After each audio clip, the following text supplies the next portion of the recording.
having me. And what I'm going to talk about in the future of influencers, you can see my slides, I believe, is the first three things I'll talk about are important trends in media.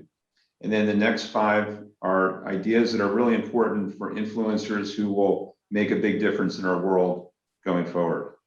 So we'll start with the new world order of media.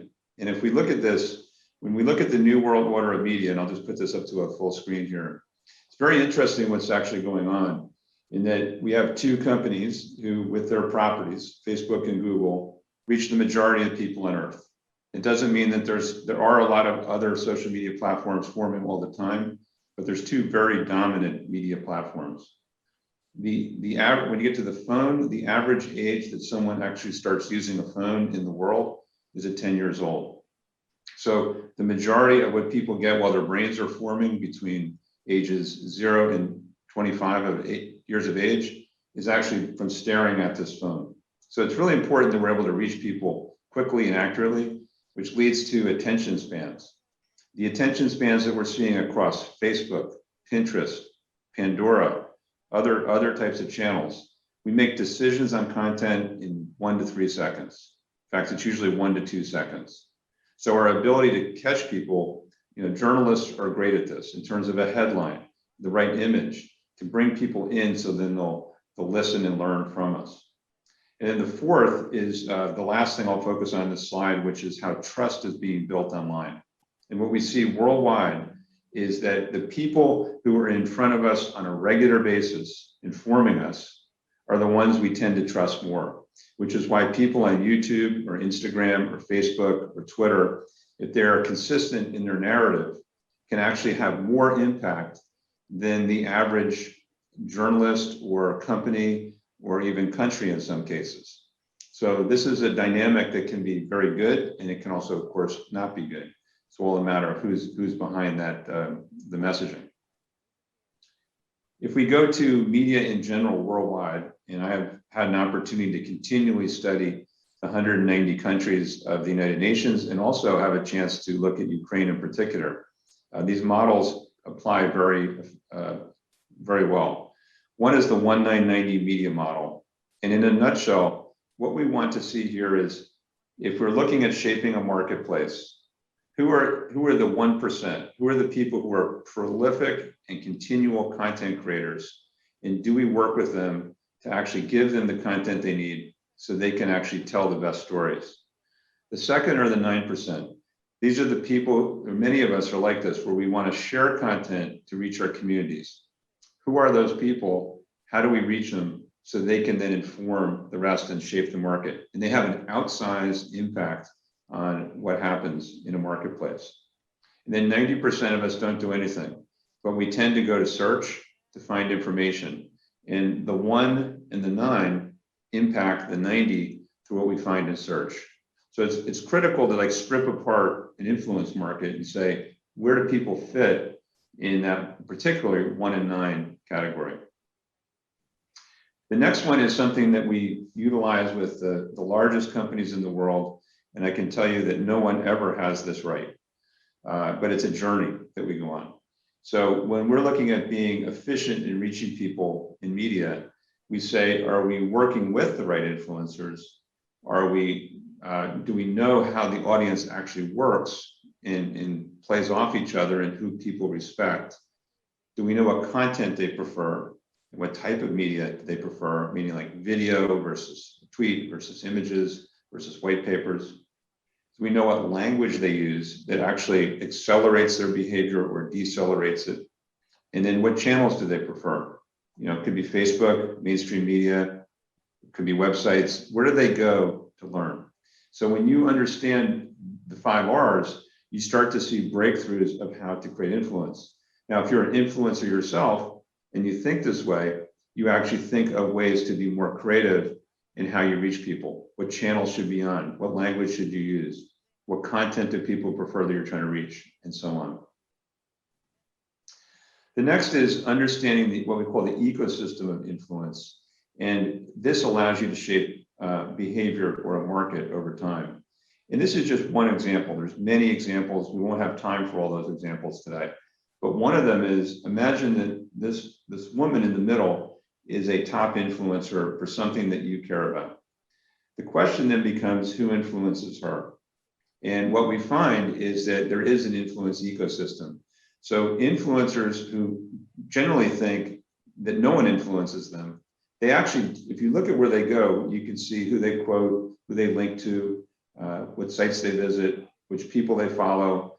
And what you find is that there's usually not more than 4 people who are subject matter experts that influencer will consistently rely on to produce what they produce. So if we know who those people are, we can then influence them, provide them educational material so they can actually have a better job at influencing the influencer. So understanding how that works is a key part in either becoming an influencer or influencing one. This just shows how people will work together. So if you think about, like, if we're looking at a think tank, we might say who in that think tank is related to people in the media, and you start to see more connections when you look at how people follow each other. That's what we would call a follower analysis, to see exactly how a marketplace is working. That's a much more detailed model, but just to give you the top line on that. The next thing is the 9% and the 1990, often overlooked, and yet they're very powerful in shaping influence. And this is an example, a real example from a marketplace, where if you look on the left side, that's typically what happens, where if you're thinking about a topic or a brand or a subject, there's a certain number of comments and things like that. And then there's an event. But what we do is we tend to have an event, and then we stop thinking and everything goes back to normal. But on the right side, if you know who the 9% are and you get people's attention, and then you give them another video, another tweet, another Q&A, another image, another piece of a white paper, another video, that what happens is they just want relevant information. And if they have relevant information, they will keep moving it, and they will keep reaching the communities you want to reach, and you start building bigger share of conversation over time. And it's a dramatic impact when you see how to actually keep a conversation going with the right people versus having event-based conversations, which really are just like peaks and valleys, and they're not nearly as productive. We do too many events without thinking through where we go from there. Now, if I'm an influencer and I'm in the room today and I'm thinking, what else can I be doing and what matters? One of the most powerful things we found worldwide is that when you personalize content, you connect with your audience. Kind of obvious when you think about it. But in studying YouTube, for example, worldwide, what you find is the people who build the biggest audiences are the ones who narrate life. They basically are telling us what we need to know in a very consistent way. If you think of the future of the newsroom, the future of news, I believe, and I talk to newsrooms about this, is they have to get out of the newsroom and actually do a 30 or 60 or 90-second video that would say, hey, here's the news that we think is important to you for Facebook this evening. And by the way, there's 2 things that are important. And if you want to hear the rest, here's a link. But the ability to personalize and have human-to-human contact really matters quite a bit in terms of what people think. And this is just another slide that gets into all that. I won't go into all that in the spirit of time, but you can have the slides. The next thing is the ability to tell a story powerfully is so important for influencers. And one of the books that I've written 4 of them, or with not just myself, but other people. And one of them is what we call the ABCDE model. And so it's looking at, answering these questions so we actually get the most powerful narrative. We actually developed this working for the US State Department and trying to figure out how to help people who are really bright, but maybe didn't grow up as communicators, understand how to tell a story. And that led to this model. The headline here is that most people go right to the C. They want to go right to content. And yet it's critical that we understand who our audience is, what do they want, what behaviors do we want them to make, so then we can create the right content and then deliver it to the right places and know how to measure it so we can continue to do this and get smarter and smarter and smarter. Very, like most good models in media, super obvious, and you think, of course, everyone would do that. But this has to be said over and over because we always like to skip to that C. The next is, if you think of the future, the next CNN, this is just some interesting ideas. The next CNN is likely to be in message platforms.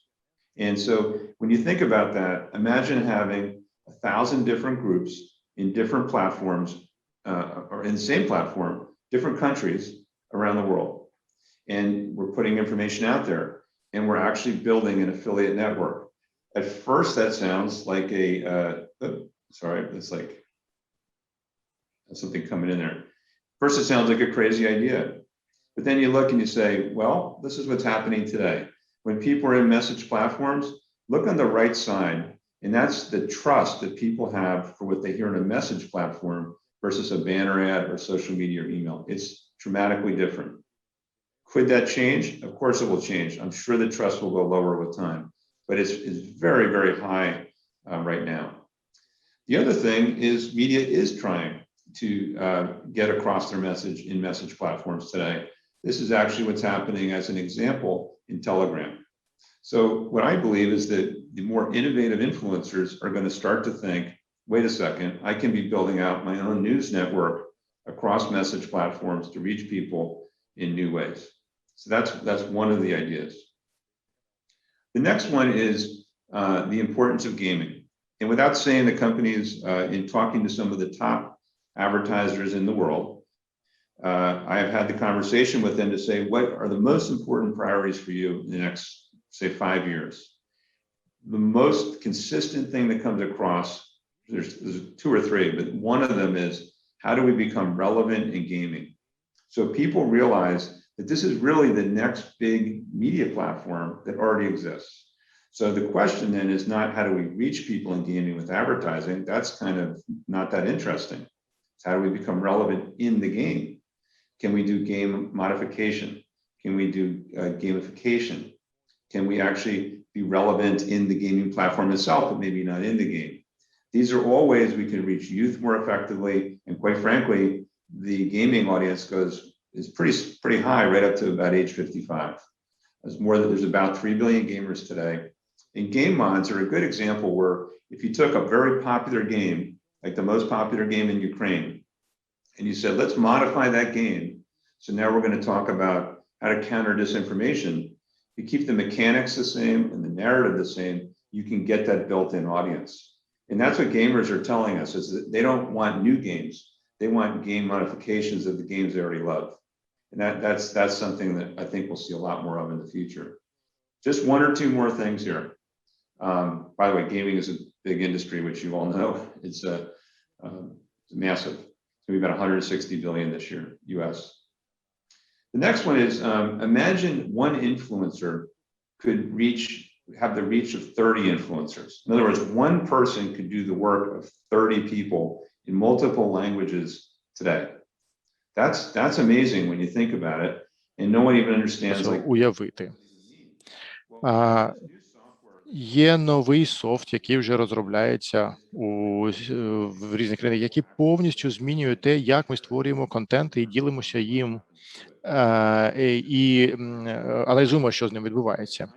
Якщо подивитися на етапи створення контенту, уявімо інфлюенсера десь, який каже собі, я хочу сісти і написати скрипт. Там 2-3 речення буде. Я його створю в блоках. Потім ми зробимо відео для нього, для цих блоків. Кілька там сотень блоків з відео, можливо 100 або 1000 навіть персоналізованих таких відео на багатьох мовах. Можна додати до них слайди, текст. І для того, щоб збільшити наш голос, важливо для того, щоб швидше вашу історію, вашу сторі доносити, ніж конкурент, нам потрібно скористатися саме цими можливостями такого софту сучасного, який може нам дозволити все це робити багатьма мовами. Я залишу вам цей слайд. Я вірю в те, що сьогодні сторітелінгова ера тільки починається. It's really what we're doing is we're saying we can figure out a great story. We're going to get it to you in the place you want it, at the time you want it, in the channel you want it, with the people that you want to hear from talking to you. So it's that ability to carry a story to people in a way that aligns with what they want. That is the future of doing influence at scale where we can really impact people. That is definitely not advertising, which is just coming in and trying to reach you. We're trying to reach people with relevant information exactly where they want to be. And the second point I'll end on here is shaping our reputation, which is often something we think about, is based on relevance. We see this over and over again, is that the more that we can provide content that people actually appreciate and align with, and it's relevant, the more they respect us and trust us. And ultimately, those are underpinnings of being a great influencer. So, Nikos and team, I know I only had 15 minutes, so I want Я знаю, що в мене було stop тільки there. I 15 don't know if there's хвилин. time for questions or we're going right on to the next talk. But thank you for the opportunity to speak with you today.